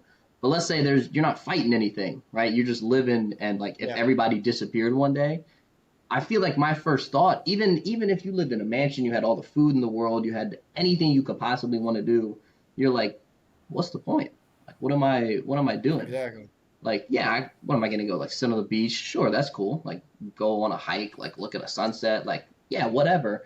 And then eventually, 1 week, 1 month, 1 year goes by, and you're like, what am I supposed to do? Like, what am I living for? You know? So Yeah. I agree with you. I think that would be way harder than fighting in an apocalypse. Because at least, I mean, if you're fighting an apocalypse, you're probably doing it with your boys. And like, even if you're Yeah. not and you For make it sure. through, you got some stories to tell to people. But like, what are you gonna Yeah. do if you're the last person alive? You can't tell anything to anybody, and you just maybe you go and do everything that you've ever wanted to do, and it still feels like you did nothing. Yeah, yeah, because I can relate to a lot about people. I think people's like the biggest thing in life, just connections, your memories, what you do, everything. It's all about people. People tend to like to be loners, and sometimes I like to be alone. But in all honesty, dude, like I never played Xbox unless I was with somebody. I Hmm. never played any games, baseball, whatever, unless I was with somebody. I'm the worst person to like do something on my own. It has nothing to do with my motivation. It's just like I enjoy it 10 times more with someone rather than doing it by myself because Hmm. it's just as boring. Uh, but I want to ask too. So, like, that was your point or your take on life. Has that changed? Like, was it different when you were a little bit younger or until now? And if so, what was the reason and why that changed? Because I believe my outtake on life has changed a lot compared to when I was in high school compared to now. Hmm. Yeah. I feel like it probably has. So I was also kind of lucky, and like Ryan was a part of this. But I never really had to worry about much like when we were growing up because we had our core group of friends and it was like all life was just doing things with those friends. You know, like whether we were biking Yeah, around, like going out to eat, playing Xbox or whatever, like that's all I'm focused on. And I'm not looking forward, I'm not looking back, like we're just living in the moment. And I think that's kind of what changes when you get older. So like you kind of lose sight of what's going on in the moment and you start looking really far ahead. Right? So when you like when I started dating my girlfriend and everything and then you move into an apartment and you get new friends, you start doing all this stuff, then you get to be 23, 24, you're in your mid 20s now, and then you start looking ahead. So you kind of get lost in the rut of what you're doing. You lose sight of the friends that you have because it's no longer about just anything that you're going to do. You don't have a care in the world. Now you're like looking at your responsibilities and it kind of makes you look forward because now what you're doing in the yeah, moment is setting you up for the future. Back then, what you did in the moment, like it didn't fucking matter because you were just going to do the same thing the next day and the next year and all that stuff. So now I start looking forward and I'm like, okay, how can I set myself up now so that when I start a family, that's going to become like my entire world and I can take care of them yeah, and stuff like that. So I think yeah. the forward thinking versus living in the present has probably been the biggest change, particularly when I moved to Pittsburgh. Because even when I was in college and I was still seeing y'all all the time, it's like anything we were doing on like a Tuesday night or something, like I was fully locked in, you know. But now Yeah. when I moved to Pittsburgh, and it's like, okay, if I'm gonna stay here for a while, I gotta set myself up for that, you know. Yeah, isn't it kind of crazy if you could go back and see yourself when you're in high school and you could tell yourself as a kid, you could be like, "Hey, in the future, you're going to have to schedule the next time that you see someone. You're not going to just Yeah, show up. You're going to have to schedule an appointment to see them. It's yeah, not like you're just going to like cuz back in the day, even in college too, it's like we just do something. You don't really like you just do it. You're just there like, "Hey, let's go." All right, bet. Let's go. But now you have to schedule it out. You have to make sure everything's right and then you do it. So it's kind of funny seeing stuff like in that sense. I don't know. mm, Yeah, I think responsibilities just start to stack up. Is like that's why you lose sight of everything. Like in high school and middle school, you kind of have you're under your parents' wing, but then once you finally move out and you're on your own, that's when you start paying the bills and shit's got to be paid on time, and that's when you become more responsible. So mm, it's kind of like it's just part of growing up though. It's sad, but it's what everyone has to do. So yeah. it's Yeah. just part of life. Dude, I'll tell you one thing that kind of blew my mind a little bit thinking about. So it's kind of like on topic, but kind of a little off. So thinking about like family, for instance, so like I never got to saw my family a lot, and then within the recent years I get to see them a little bit more. But talking about visiting people, like the older you get, you're trying like I'm trying to make time for y'all. I'm trying to make time for my family. I'm trying to make time for like grandparents and like all that, like everybody and some like everyone is not going to get the same amount of time, whatever. But I heard or saw this TikTok and it's kind of interesting. So let's just say this: my grandpa, he's like 86. I see him probably maybe like 3 times a year if I'm lucky. So what would you say like on average someone lives to like 92 or so? Yeah, something like that, like Probably mid '90s younger, maybe. somewhere there. Sure. Okay, we'll say 92. So that's 8 years. So if I see them only 3 times a year, that means I only have 20 more visits left with my grandfather. It's wild when you Like think if you, I about it don't know, like it's that. like it's kind of like wild to think about stuff in that sense. Um, I don't know that. So that's where you were talking about too. Like I think that's what brings the extrovert out of me because like in those moments when you're meeting with certain people, like I always think like, dude, like how many more visits do I have left with Yeah. somebody? Like you know what I mean? Because like you never know what the hell might happen. I think everybody in here is pretty fortunate. I could be wrong, and maybe I don't know, but we haven't had someone super close in our friend group pass away or like anything like crazy happen. At least for me, I don't know, Matt, for you. I don't think Scatty you have, um, but we haven't had that yet, and Mm. it's going to happen. I mean, it's bound to happen. So it's it's interesting to think about. Not only when you're hanging out with your friends, like you're thinking about, oh, when's the next time we're going to see each other, but like, how many more times do we have left of all of like whatever's left? And then Yeah. anyone can relate to this because it's true. And you don't, I mean, you can be friends, but as you grow up, get more responsibilities, you get further and further away from someone, and then you're not as close. And then it's like, it's like, damn, dude, it's Yeah. just, and it has nothing to do with losing feelings to someone. It's just whatever direction people take because not everyone's on the same path. But I don't know. I don't know if y'all have ever thought of it like that or what your insight No, is it on is that. that Yeah. hits really hard, especially when you talk about the grandparent stuff. Because like Yeah. my parents are older. I mean, my dad's like in his 70s, my mom's in her 60s, right? And like they're healthy and Yeah. everything, and it's all good. But it's kind of part of moving away too. Like it was, they lived in Richmond, and then obviously I moved to Pittsburgh. Like pretty much same deal as Ryan. And then my parents moved down to the Outer Banks, and it's looking like yours will at some point too. So and then Matt, you moved to Charlotte. So like we're all kind of in the same boat where talk about scheduling visits. Now it's not just with grandparents, like it's with our parents. So you try so hard not to lose touch. And I think the thing that always hits me the hardest when you start thinking about how many visits you have left is whether you're introverted or extroverted, you almost feel this pressure to like make this visit count. So if you're Yeah. if you're with your friends, someone that you see all the time, like when you're still living with your parents, you have the luxury of if you're tired or whatever, if you're just being an asshole that day, like you could be mean to them and you can run up to your room and slam your door like knowing that you're full well going to see them the next day, but you don't have the luxury to not be engaged with your family when you don't know how many more times you're going to see them. So like if you go down Yeah. there and you make a visit and your parents want to do something and you're like feeling lazy that day, like just fucking do it.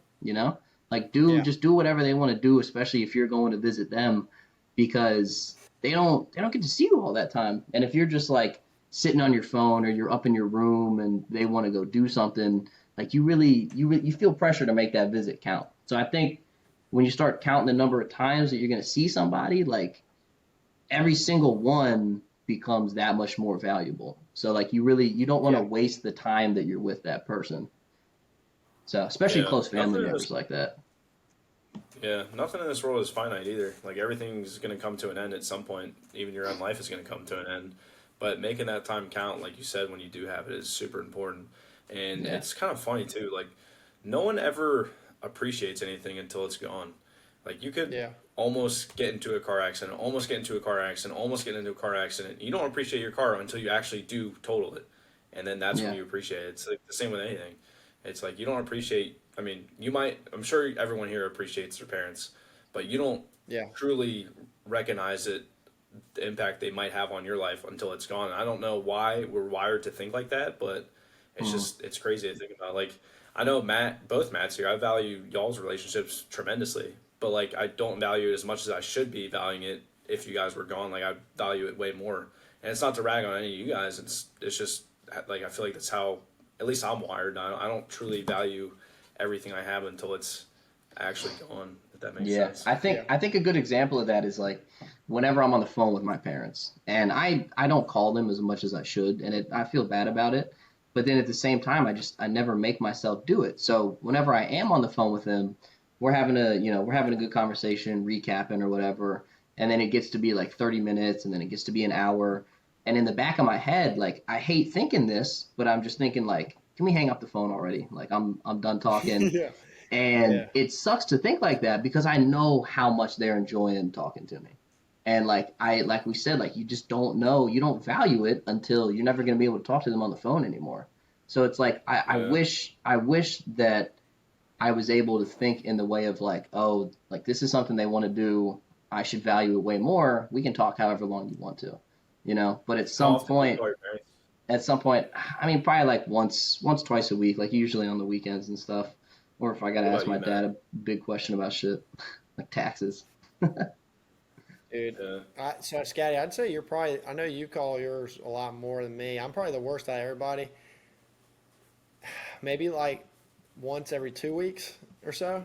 Like I don't know. I don't really call a lot because I text some a little bit, but I don't call my parents a lot because I don't know. I mean, like I'll send them texts about like what's going on and stuff, but Hmm. usually whenever I call them, like it's like a lot of stupid shit that's going on. You know, it's like never Yeah. like actually like I mean, it is valuable, but a lot of times it's like kind of like stupid drama or whatever. And I don't know, like Yeah. that's where sometimes I kind of like I'm like you, like I'm on the phone. I'm like, dude, okay, just like bite the bullet, listen, like talk, Yeah. because they're just want to hear your voice. You know, like end of the day, like even though like they're talking about stuff going on in their life, like it's just it's important to call them I more. was gonna But yeah, show you. that's I was gonna show you on my phone here. Just today, I've called my parents four, five, damn, uh, 8 times. damn, boy. What are you talking about, bro? Bro, I never even called a girlfriend that much. What are you talking about? Damn. Well, it's more so like a minute conversation, and we're just like, whether my dad has a bet he wants to tell me, or if we're just talking about like, Yeah. I don't know, just random bullshit, just like shit that's happening. But I call my parents, bro. I call my mom. It's like a minimum like 4 times a day. I know Yeah. you do call them a lot. Like I remember times we're about to go do something. You're like, yo, let me tell my mom. Hold on. You like call or like whatever, like Yeah. or like say something. Which yeah, I don't know. Like I've kind of always thought it was funny, but I think it's funny just because like I don't do it. It's not like I think you're funny for it. It's more because it's like for instance this. Say for instance all y'all never ate dinner with your parents, but I ate dinner with my parents like at the table. Y'all would think I'm kind of funny for doing that because it's just not something you're used to. Hmm. So I guess that's where I've always thought like I always thought it's kind of funny that you do that. But that's just because I don't know. I don't do it a lot because I don't know. So where I like to call, I like calling when I'm on road trips. I'll get on long conversations when I'm on road trips with people. That's where I love like really like diving in, asking how they are Yeah. doing and everything. That's what I like. I like calling people that I haven't talked to in a while, like when I'm on a road trip. So like Yeah, I'll call my parents, see how everything's going. But like, you know, we got a lot of friends like that live in Oklahoma, Columbus, like Florida. Like they're all over the country, and so somebody that I only get to see once or twice a year, like I'm gonna call them up, you know, just see, you know, Yeah. how are you doing. And it's also nice too, being on the other side of that. You know, we've had friends that go on road trips and then just like they go through the friend group and they just call everybody. You just have a 30-minute conversation with everyone. So it's kind of nice picking up the phone for one of your boys and he's like, "Oh, I was just driving. What's up?" You know. yeah, Yeah, for yeah. sure. That's where I usually call my grandparents because I don't know about y'all's grandparents, but mine don't like do a whole lot. So like when they're sitting all day, they're watching Andy Griffin for like the 150th time, and all of a sudden they see their phone and they're like, like it's like, dude, it's just magic. It doesn't even matter what I talk about. Like I could be talking about like some really just awful stuff, and they're just like, "Oh my god, I just love hearing your voice." Like it's just, it's like it's Yeah. just every moment's like they're like eating popcorn. They're trying to figure out what the hell's going on. Like this is crazy. Yeah. Uh, so it's I do try to call my grandparents a lot on road trips, and then they always like oh, it's so great to hear from you, all that kind of stuff, and uh, yeah, that's one thing I try to appreciate more because at one point in my life I couldn't do that. So it's nice I can do it now. But Yeah, for yeah, sure. Well, Matt, one thing we like to do at the very, very end of podcasts is basically have the guest. Like me and Matt will go first, so you can think of a good thing. But we basically have one thing. If nobody listened to this right now and they want to take away one thing, what's one thing you can tell them that you want to leave with our audience? Whether it's something goofy, whether it's something serious. Like for instance, a couple times we've said something serious where like, oh, you should work hard and be smart and work hard, but whatever you want to say. That's that's important. Yeah. Yeah, I was a little sped on it, but That's gonna be clipped up. That's gonna be clipped up. Yeah, anything you want to. It's like, what do you want the reader to be left with after? yeah, This Yeah. guy, exactly. So just anything in that sense. I mean, it could be a slogan, it could be a phrase, it could be just an Quote. idea, anything. Yeah, there you go. But here, I'll go first to kind of, if Matt, you want to think about something, so you don't have to think off the dome. You can go and rip it off. I'll go behind you. All I right, like going from behind. all right, yeah. So the one thing I want to leave with the audience is the fact that the relationships you build are gonna make you the man who you are today. So like, I was super fortunate growing up to have Matt as a friend, to have Drew as a friend, to have Leo as a friend, to have basically anyone in our friend, to have Matt as a friend in college, to be like positive influences on my life. And I wouldn't really say like we really what's the right word I'm using for? I wouldn't really say we like bullied each other, but it was more so poking fun at each other. Like nothing we ever said was we actually meant it. It was all for making fun of each other. And if your boys don't make fun of you, like what's going on here? You need to have boys that are going to make fun of you. Are they truly your friends if they don't? So having a good friend group is going to determine who you are today. And I like I said, I'm super blessed that we have both of these guys in my life. And if you can find basically anyone that's like that, or anyone who's gonna impact you in a positive way, just friend them up, man. That's my one thing. Get friends. I like that. Yeah. So one that I'm going to say is actually today I tuned into a sermon I was listening to. I've been trying to figure out a new church to go to around here, and I listened to a live one, and it's pretty catchy, pretty catchy. So I'll kind of set the kind of background for it. So I'm going to kind of bounce off what Scotty said. You know, friends are super important. You got to have the right people around you. You got to pretend like this is a band. Like you got to have someone on the solo, someone on the guitar, someone on the bass, somebody on the drums. Everybody's providing value in some way, and they're instruments in your life. And it's important to have the certain people with the right instruments. So me and Scotty, we get bad about a lot of times chasing girls, like, you know, whatever. Like, you lose kind of sight in that. So instead of trying to chase for friends with benefits, let's chase for friends with instruments. And what I mean by that is this. Instead of chasing the friends with benefits, it's always going to be a negative energy. It's always going to happen. It's not going to work out. It's just going to be bad shit. So instead of doing that, let's chase for friends who can provide value in your life and can be instruments in your band that can allow you to reach new heights that you couldn't as that solo artist. So let's just try to find good connections, and it doesn't have to be a lot of connections. It can only be like maybe 4, but it's those 4 are really people in your life who are doing the things that you want to do. They're doing the things that are going to push you to where you want to be. They're going to make you uncomfortable in the right ways, but they're all playing their part, and you're playing your part, and you're just all one big band together. So instead of worrying about, you know, chasing the girl, doing all that other stupid shit and any other kind of toxic energy that's out there, because there's a lot out there today, just chase for those people that are going to really provide that value and help build you that nice little AC/DC band, baby. Yeah, I like that. Sure, Yeah, y'all kind of built off each other's points. I like that. It's like we've done a podcast before. Right? Yeah, look at that, boys. Putting it together. Mine kind of builds off of that, and then also what we were talking about a little bit ago. But just, I would say, no matter what's going on in your day, give people the time of day that they deserve. Like whether it's 5 minutes, 10 minutes, 15 minutes, whether it's your friends, someone that you don't get to see, whether it's someone you see all the time, or a family member. You never know what somebody else is going through, and a little bit of your day where you would be doing something stupid anyways, just give that to somebody else that really needs it. You know, listen to somebody, reach out to somebody, because you never know how much that little part of your day is going to have an impact on their day, maybe their week, maybe their month. You know, so whether it's a grandparent, like you said, they just want to hear your voice. Like, don't be so self-centered that you value your time alone more than how somebody else would value your time with them. So just value all your relationships, and even if it's the smallest part of your day, like give that to somebody that really needs it, just to keep somebody engaged in your life, because you really don't know how much that's going to mean to them. Yeah. Nice, I like that. Yeah, that was good. So I guess, that's been the pod with Mr. Old Matt. We brought him in. We've had a couple other guys on for other reasons, but I think this is the first podcast really of like having someone on, but kind of like philosophizing about stuff. Because I think it's always been sports stuff. We did one with Leo for sports, and then one with Carson with sports. But if y'all like this kind of content, if you've made it to this far, because we are currently at that hour and 48 minute. Congratulations. I appreciate it.